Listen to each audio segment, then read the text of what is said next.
பாகிஸ்தானில் சோதனை சாவடி மீது பயங்கரவாதிகள் நடத்திய தாக்குதலில் 7 பேர் கொல்லப்பட்டுள்ளார்கள். பாகிஸ்தானின் பலுசிஸ்தான் மாகாணத்தில் பலுசிஸ்தான் விடுதலை இராணுவம் என்ற கிளர்ச்சி குழு செயல்பட்டு வருகின்றது. இந்த குழு பொதுமக்கள், போலீசார் உட்பட பல்வேறு தரப்பினரை குறிவைத்து அவ்வப்போது தாக்குதல் நடத்தி வருகின்றார்கள். இந்நிலையில் பலுசிஸ்தானின் கலட் மாவட்டத்தில் பாதுகாப்பு படையினரின் சோதனை சாவடி மீது பயங்கரவாதிகள் குறிவைத்து கடுமையான தாக்குதலை நடத்தினர். இந்த தாக்குதலில் பாதுகாப்பு படையினர் உட்பட 7 பேர் உயிரிழந்துள்ளார்கள். 15 பேர் வரை படுகாயமடைந்துள்ளார்கள். இந்த பயங்கரவாத தாக்குதலுக்கு பலுசிஸ்தான் விடுதலை இராணுவம் பொறுப்பேற்றுள்ளது. இந்த தாக்குதலை தொடர்ந்து பலுசிஸ்தான் மாகாணத்தின் பல்வேறு பகுதிகளில் இணையதள சேவை துண்டிக்கப்பட்டுள்ளது. மாகாணத்தின் பல்வேறு பகுதிகளில் இராணுவ வீரர்கள் குவிக்கப்பட்டு வருகின்றார்கள். மத்திய சீனாவின் குடியிருப்பு பகுதியில் நேற்று ஏற்பட்ட தீ விபத்தில் 7 பேர் தீயில் கருகி உயிரிழந்துள்ளார்கள். மத்திய சீனாவின் கனான் மாகாணத்தில் உள்ள குடியிருப்பு பகுதியில் நேற்று காலை திடீரென ஏற்பட்ட தீ விபத்தில் 7 பேர் உடல் கருகி உயிரிழந்தார்கள். சாங்ஜியாய் நகரின் சாஞ்சி கவுண்டியில் உள்ள 5 மாடி குடியிருப்பில் 2வது தளத்தில் நேற்று அதிகாலை இந்த தீ விபத்து ஏற்பட்டது. உடனடியாக தீ விபத்து குறித்து தீயணைப்புத் துறையினருக்கு தகவல் தெரிவிக்கப்பட்டது. இதனடுத்து சம்பவ இடத்துக்கு விரைந்து வந்த தீயணைப்புத் துறை தீயை அணைத்து மீட்புப் பணியில் ஈடுபட்டார்கள். அப்போது 7 பேரின் உடல்கள் கருகிய நிலையில் கண்டெடுக்கப்பட்டது. தீ விபத்துக்கான காரணம் இன்னும் தெரிய வரவில்லை. இந்த சம்பவம் தொடர்பில் தீவிர விசாரணைகளை நடத்தி வருவதாக போலீசார் தெரிவித்துள்ளார்கள். காசாவில் ஹமாஸ் இயக்கத்திற்கும் இஸ்ரேல் இராணுவத்திற்கும் இடையில் தொடர்ச்சியாக போர் நடைபெற்று வரும் சூழ்நிலையில் 1 வருடத்தை கடந்தும் அங்கு தீவிரமான சண்டை நடைபெற்று வருகின்றது. இந்த சண்டையில் இஸ்ரேல் நடத்தி வரும் தொடர்ச்சியான தாக்குதல் காரணமாக வான்வெளி தாக்குதல், பீரங்கி தாக்குதல் மற்றும் ஆர்டினரி செல்வீச்சு போன்ற காரணங்களினால் ஆயிரக்கணக்கான மக்கள் கொல்லப்பட்டுள்ளார்கள். லட்சக்கணக்கான மக்களினுடைய குடியிருப்புகள் அளிக்கப்பட்டுள்ளன. இந்த சூழ்நிலையில் தற்போது இன்று வரை இஸ்ரேல் காசாவில் நடத்திய தாக்குதலில் 43,000க்கும் மேற்பட்டோர் உயிரிழந்திருப்பதாக ஐநா தெரிவித்துள்ளது. அதேபோல் மேற்கு கரையில் இடம்பெற்ற மோதலிலும் 700க்கும் மேற்பட்டோர் கொல்லப்பட்டுள்ளார்கள். ஆயிரக்கணக்கானவர்கள் இஸ்ரேலிய இராணுவத்தினரால் கைது செய்யப்பட்டுள்ளார்கள். ஓராண்டை கடந்து நீடித்து வரும் இந்த போர் தற்போது லெபனானிலும் நடந்து வரும் சூழ்நிலையில் லெபனானிலும் ஆயிரக்கணக்கான பொதுமக்கள் கொல்லப்பட்டுள்ளார்கள். இந்த சூழ்நிலையில் கடந்த 13 மாதங்களில் 43,799 பேர் கொல்லப்பட்டதாகவும் 1,03,607 பேர் காயமடைந்துள்ளதாகவும் கடந்த 24 மணி நேரத்தில் மட்டும் காசாவில் 60 பேர் கொல்லப்பட்டதாக காசாவின் சுகாதாரத்துறை அமைச்சகம் தெரிவித்துள்ளது. காசா அருகேயுள்ள ஜபாலியா மற்றும் பெய்ட் லாகியா பகுதிகளில் இஸ்ரேல் இராணுவம் தொடர்ச்சியாக தாக்குதல் நடத்தி வருகின்றார்கள். மேலும் ராஃபா பகுதியில் நடத்தப்பட்ட தாக்குதலில் ஏராளமான ஹமாஸ் இயக்கத்தினரை தாம் கொண்டுவிட்டதாகவும் அவர்களுடைய உட்கட்டுமானங்களை தகர்த்திருப்பதாக இஸ்ரேல் தெரிவித்தாலும் அங்கு கொல்லப்பட்டவர்களில் பெரும்பாலானவர்கள் அப்பாவி பாலஸ்தீனர்கள் என காசா சுகாதார அமைச்சகம் தெரிவித்துள்ளது. ஐரோப்பா மற்றும் அமெரிக்கா அங்கம் வகிக்கும் நேட்டோ கூட்டமைப்பில் சேர உக்ரைன் முயற்சி மேற்கொண்டதை அடுத்து உக்ரைன் ரஷ்யா இடையே மிக கடுமையான போர் ஏற்பட்டது. உக்ரைன் மீது கடந்த 2022ஆம் ஆண்டு ரஷ்யா போர் தொடுத்தது. 2 ஆண்டுகளுக்கு மேலாக நீடித்து வரும் போர் ஒரு முடிவு எட்டாமல் நீண்டு கொண்டே செல்கின்றது. உக்ரைனுக்கு ஆயுதம் மற்றும் இராணுவ பலத்தை ஜோ பைடன் தலைமையிலான அமெரிக்க அரசு வழங்கி வருகின்றது. வடகொரியா, சீனா உள்ளிட்ட நாடுகள் ரஷ்யாவுக்கு பக்கபலமாக உள்ளது. இந்நிலையில் கடந்த நவம்பர் 5ஆம் தேதி நடந்து முடிந்த அமெரிக்க அதிபர் தேர்தலில் ஆளுங்கட்சி வேட்பாளர் கமலா ஹாரிஸை தோற்கடித்து முன்னாள் அதிபர் ட்ரம்ப் மீண்டும் வெற்றி பெற்றுள்ளார். ஜோ பைடன் ஆட்சி காலம் வரும் ஜனவரியில் முடிவடைந்ததும் ட்ரம்ப் பதவியை ஏற்பார். இதனால் சர்வதேச அரசியலில் குறிப்பிடத்தகுந்த மாற்றங்கள் ஏற்படும் என உலகம் முழுவதும் ஊகிக்கப்படுகின்றது. அந்த வகையில் உக்ரைன் அதிபர் ஜெலன்ஸ்கி அந்நாட்டின் ஊடகத்துக்கு அளித்த பேட்டியில் ட்ரம்ப் அதிபராகிய பின்னர் உக்ரைன் ரஷ்யா போர் விரைவில் முடிவுக்கு வரும் என தெரிவித்துள்ளார். பேட்டியில் ஜெலன்ஸ்கி பேசியதாவது, முடிவடையும் சரியான தேதி மட்டும்தான் தெரியாதே தவிர போர் விரைவில் முடிவுக்கு வர உள்ளது. வெள்ளை மாளிகையில் புதிய தலைமை கொண்டுள்ள கொள்கைகள், அவர்களின் அணுகுமுறை இதை உறுதி செய்கின்றது.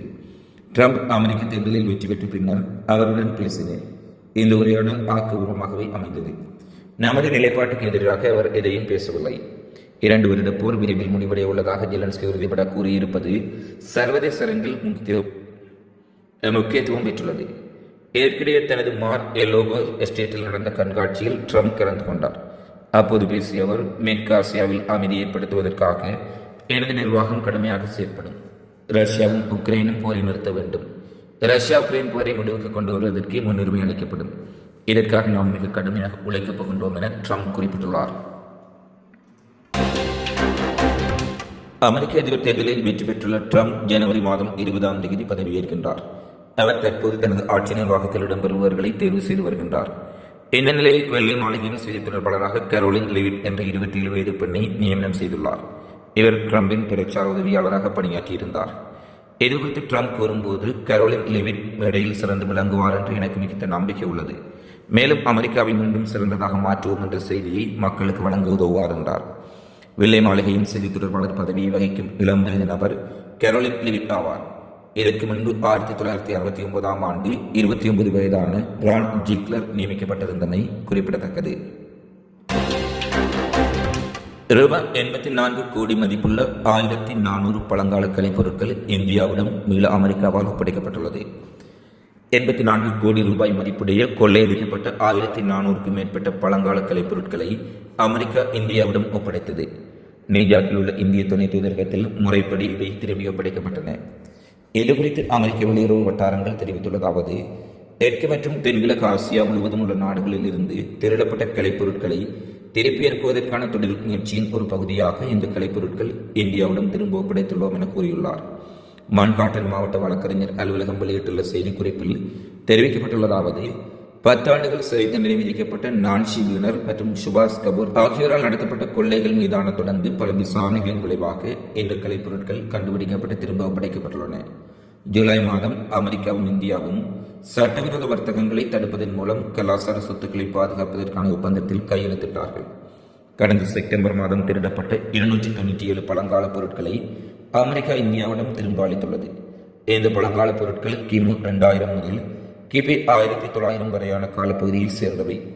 பெரும்பாலான பழங்கால பொருட்கள் ரெல்கோட்டா கலைப்பொருட்கள், மற்றவை கல், உலோகம், மரம் மற்றும் தந்தம் ஆகியவற்றால் செய்யப்பட்டவை.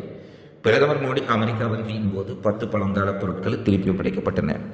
2021 செப்டம்பரில் பிரதமர் மோடி மேற்கொண்ட பயணத்தின் போது 157 பழங்கால பொருட்களும், கடந்த ஆண்டு ஜூன் மாதம் அவரது விஜயத்தின் போது மேலும் 105 தொல் பொருட்களும் திரும்ப ஒப்படைக்கப்பட்டன.